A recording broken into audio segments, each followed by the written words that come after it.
1955 Chevrolet 3100 for sale in Farmington, New Mexico, 87410 motivated to sell. Picture should be viewed in high definition. This is a one-of-a-kind custom 1955 Chevrolet 3100 show truck that took over 8 years to complete. It has less than 500 miles on it since completion. I'm thinning out my collection due to health issues, so it is now for sale. Here are the details. The body is as cherry as any 55 you will find. All rust etc. has been removed and new sheet metal welded in. There was very little to begin with, since this is an animator truck. The paint job is truly a one-of-a-kind fade effect that follows each contour.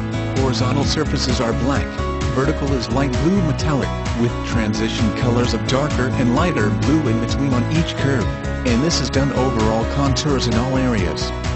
I have never seen or heard of another truck done this way.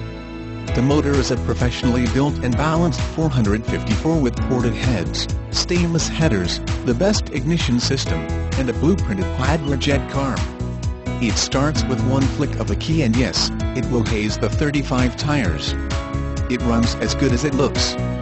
Transmission is a new 350 turbo with Flowmaster exhaust, gear-driven P205 transfer case, and 456 gears. I bought this as a running vehicle and stripped it down to the body and frame. Conversion to 4x4 was courtesy of an '83 Blazer, so both axles and entire drivetrain is from that with the addition of the 454. All was adapted to the original frame, as it was in good condition.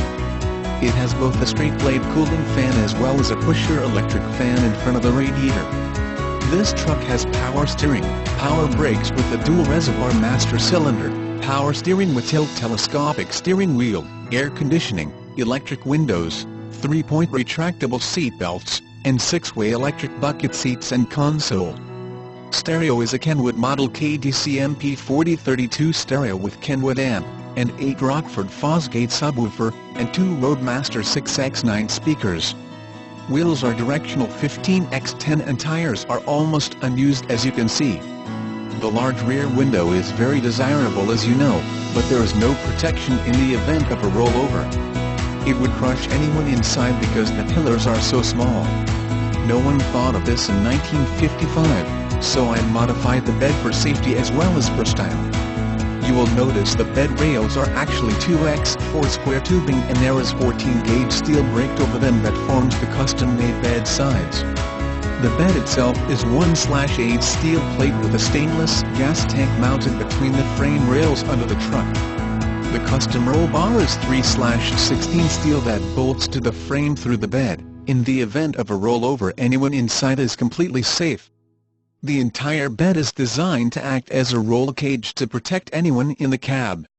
The roll cage can be removed easily if anyone wants to do that. The bumpers and grille are removable and can be replaced with chrome original style ones if the new owner decides to go in that direction.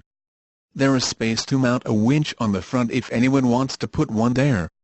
Now to address what it needs.